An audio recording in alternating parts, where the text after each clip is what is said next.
Hello student, hope everybody is fit and fine. So what we have seen in the last session के regarding थोड़ा recap कर लेते हैं हम लोग।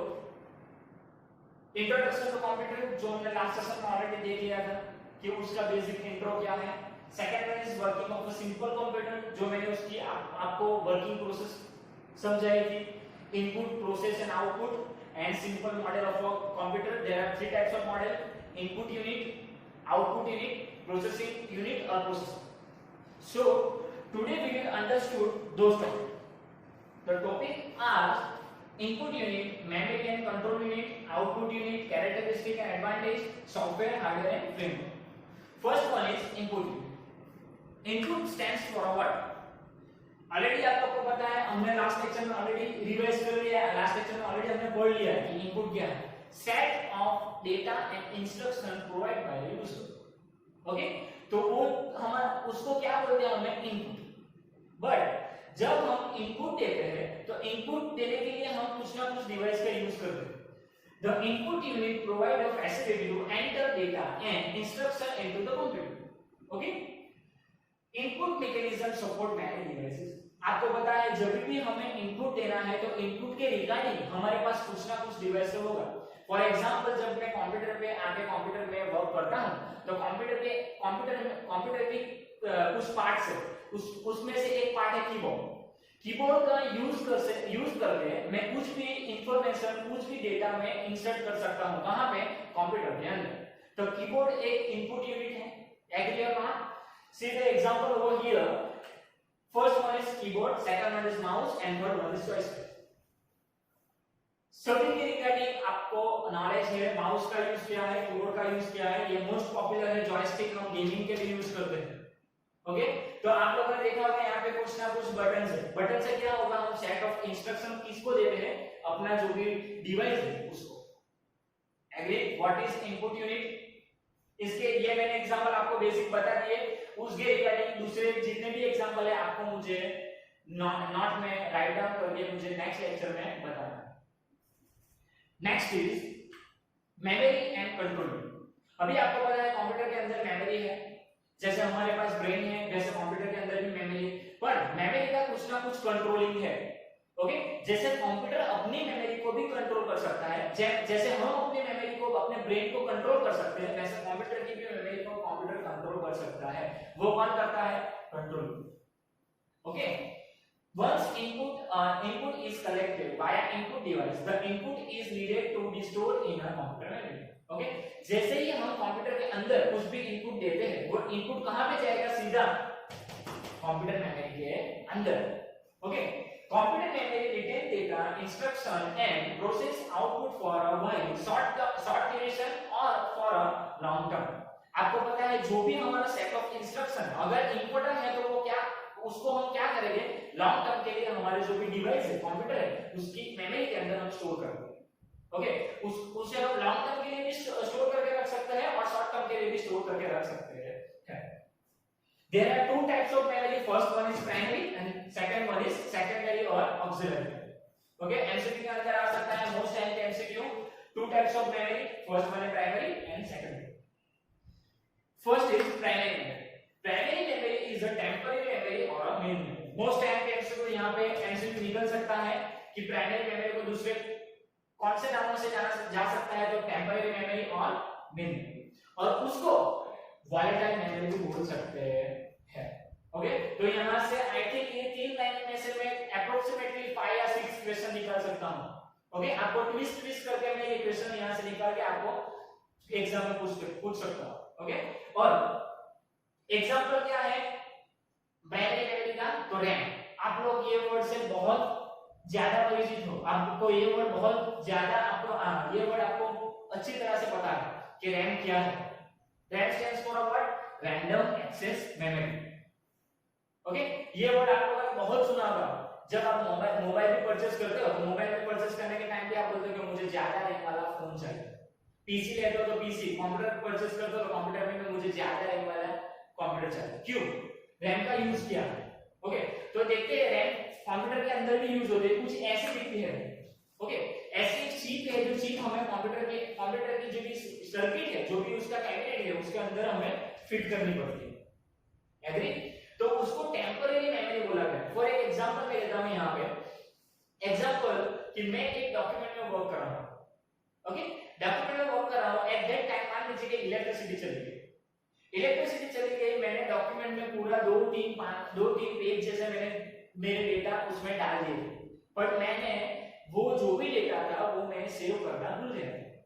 एट दैट टाइम जब इलेक्ट्रिसिटी चली जाएगी तो क्या होगा, जो भी मेरा डेटा है वो ऐसे ही चला जाएगा, मुझे फिर से वो मिलेगा नहीं। जब भी इलेक्ट्रिसिटी आएगी मैं चालू करूं, मैं जैसे मेरा प्रोग्राम स्टार्ट करूंगा तो वो मेरी जो फाइल है, फाइल के अंदर मुझे वो डेटा भी नहीं मिलेगा और वो फाइल भी नहीं मिलेगी। तो ऐसी जो भी मेमोरी है वो कहां पे स्टोर होती है?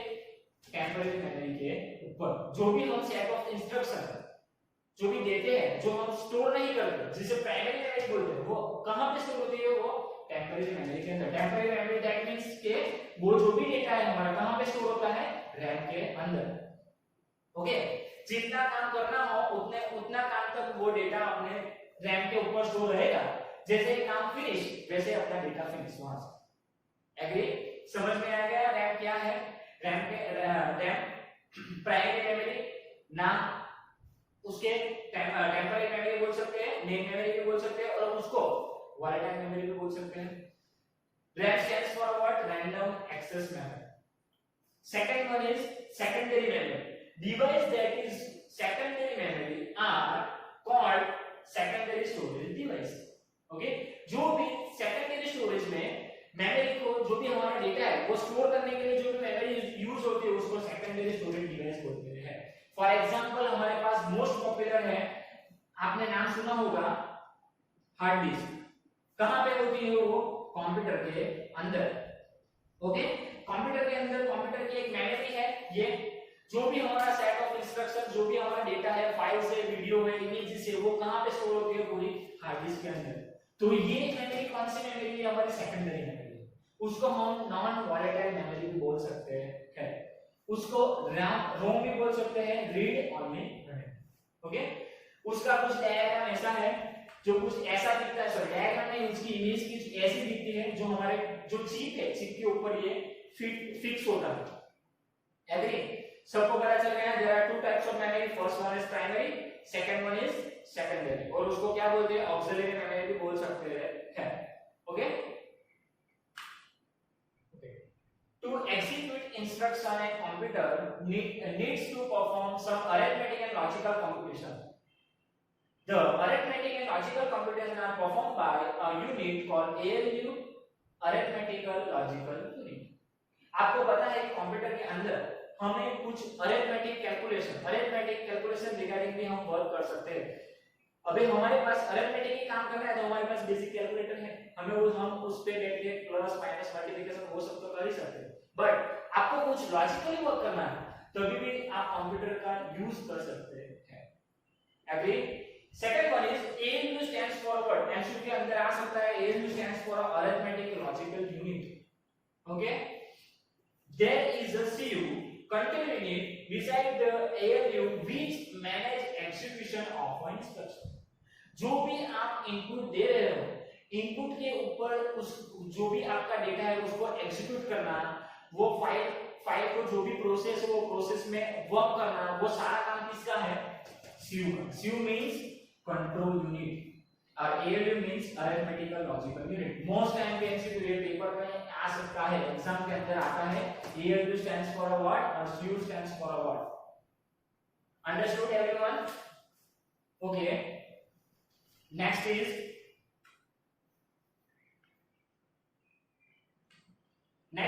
Output unit. अभी आउटपुट यूनिट के regarding I don't think so कि मुझे एक्सप्लेन करना पड़ेगा, आपको पता है। लास्ट लेक्चर में already input, process and output को मैंने बहुत अच्छी तरह आप लोगों को एक्सप्लेन कर दिया। प्रोसेस जब कंप्लीट होती है, कंप्लीट होने के उसी टाइम पे हमें एक रिजल्ट जनरेट होता है, रिजल्ट मिलता है। वो रिजल्ट कहां पे आता है? तो मॉनिटर के ऊपर। The output unit is normally a visual screen called monitor. Okay? जो भी हमारा डेटा है उसका जो भी रिजल्ट जनरेट हो जाता है वो कहां पे आता है? मॉनिटर के ऊपर। Some output devices are speaker, headphone and many more. आपको पता है ये पॉपुलर नेम है हेडफोन एंड स्पीकर। स्पीकर का और हेडफोन का यूजेस भी आप लोग को बहुत अच्छी तरह से पता है। हेडफोन हम फोन में प्लग इन करते हैं, उसके बाद सॉन्ग को अच्छी तरह से सुन सकते हैं। ओके, तो हेडफोन और स्पीकर दोनों एक आउटपुट यूनिट है। See the example over here. Monitor is called output unit. Same speaker और most popular is a printer. Printer से हम क्या वर्क कर सकते हैं? हमारे पास जो भी डेटा हो, जो भी हमारे पास पेपर वर्क हो, हमें प्रिंट करवानी है, जेरॉक्स करवानी है, तो हम प्रिंटर का यूज करके वो निकाल सकते हैं, पेपर में प्रिंट ले सकते हैं, तो उसे भी हम आउटपुट यूनिट बोल सकते हैं। Agree everyone? Next is see the basic component of a computer. बहुत सिंपल है। Input device, output device. Input device that means a keyboard और output means monitor.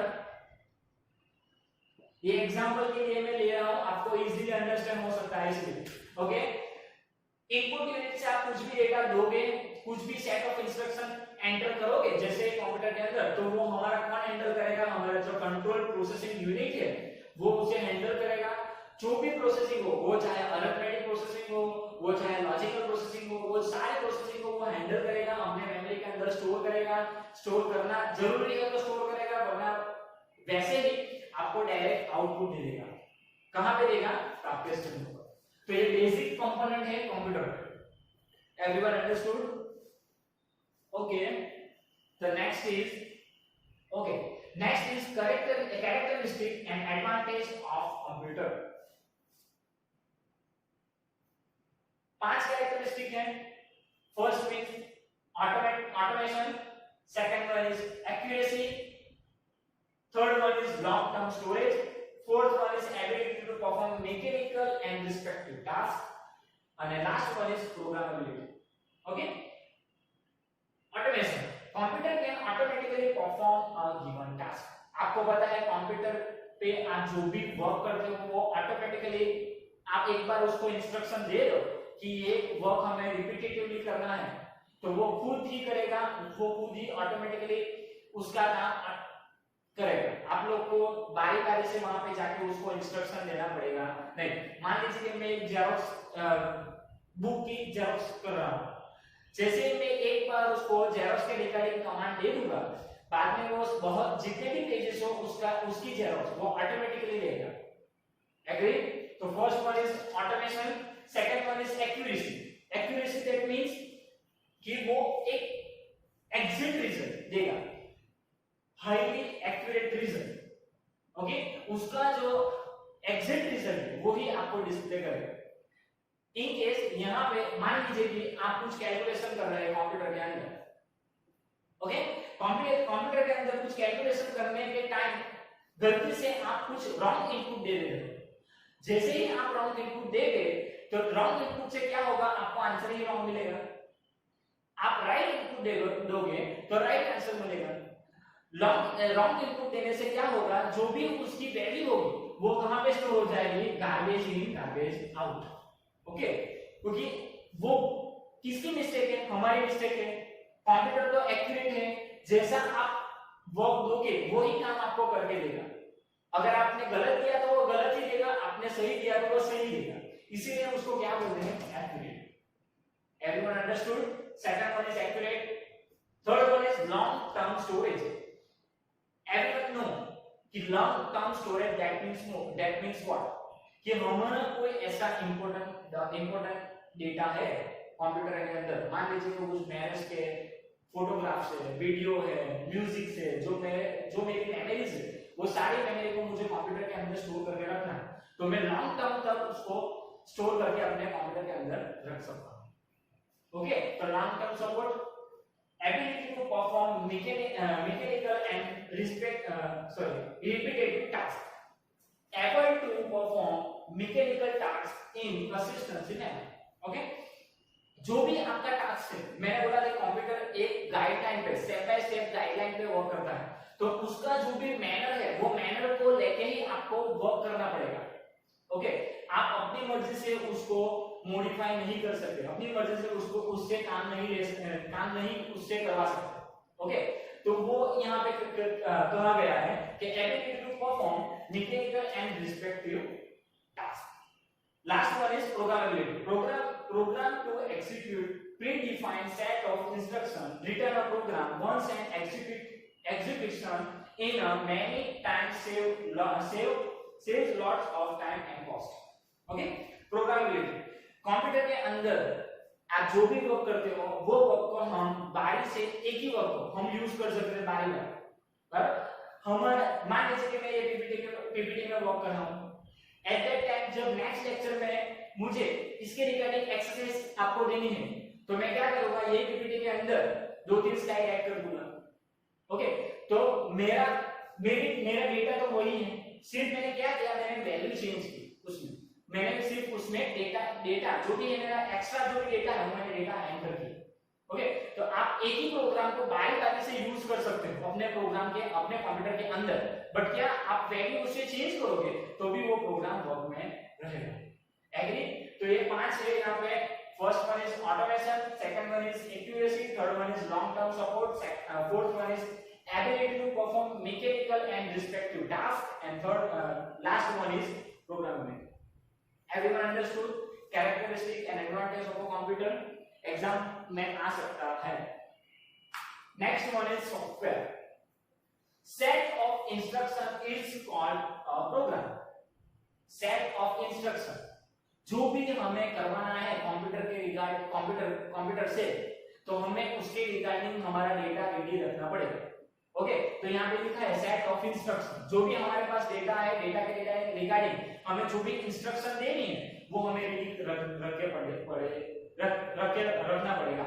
Okay, step by step guidelines to solve the given task are called algorithm. हमने already last lecture में इसके regarding पढ़ लिया है।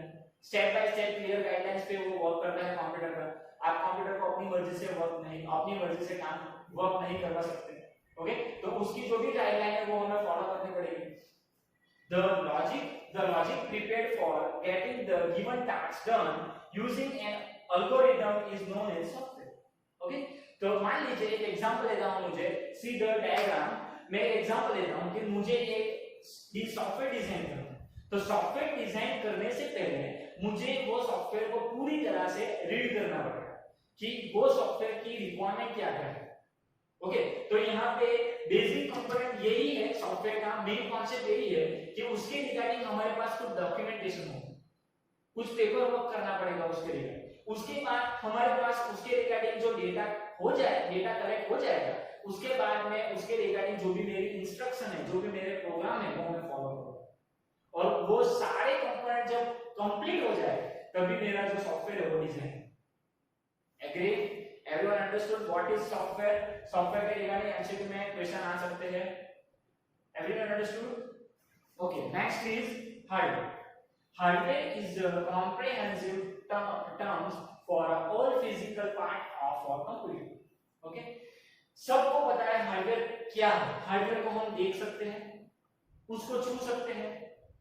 तो जो भी चीज फिजिकल है, फिजिकल पार्ट है, जिसे हम देख सकते हैं अच्छी तरह से, उसको हम टच कर सकते हैं, उसे क्या बोलते हैं हम? हार्डवेयर।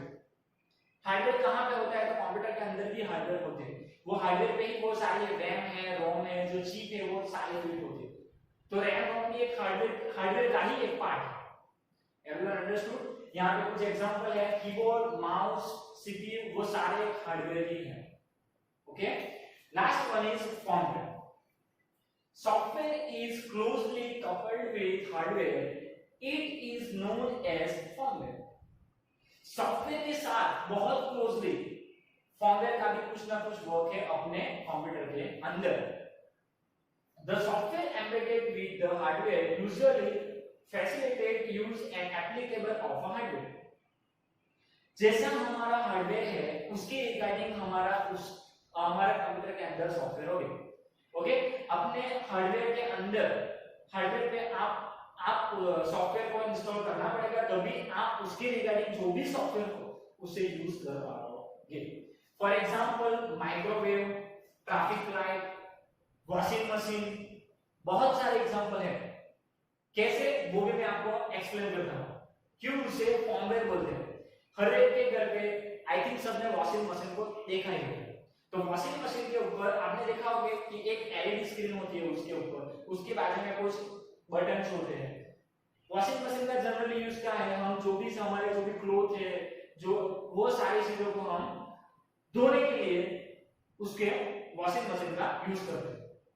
ओके, तो हमारा जो भी डिवाइस है वो एलईडी वाला, जो भी उस पे जो भी स्क्रीन पे सारे जो बटन है, वो बटन में वो जो वो एलईडी है वहां पे कुछ फॉर्मेट डिजाइन किया हुआ है। फॉर्मेट मींस कुछ प्रोग्रामिंग, कुछ टेक्निकल प्रोग्रामिंग लॉजिक करके वहां पे एक आपको एक स्क्रीन दी हुई है, वो वहां से आप उसको इंस्ट्रक्शन दे सकते हैं कि इतनी मिनट तक ये जो अपना जो क्लोथ है वो रहेगा, उसके बाद ये इसमें ये होगा, उसके बाद ये होगा। तो वो वहां पे बटन पे सारे इंस्ट्रक्शन होंगे, वो सिर्फ हम पढ़ सकते हैं, पर कंप्यूटर को, वो मशीन को तो पता नहीं होगा। तो उसके अंदर ऐसा फॉर्मेट डिजाइन किया होता है, वो ऑटोमेटिकली अपना वर्क करता है।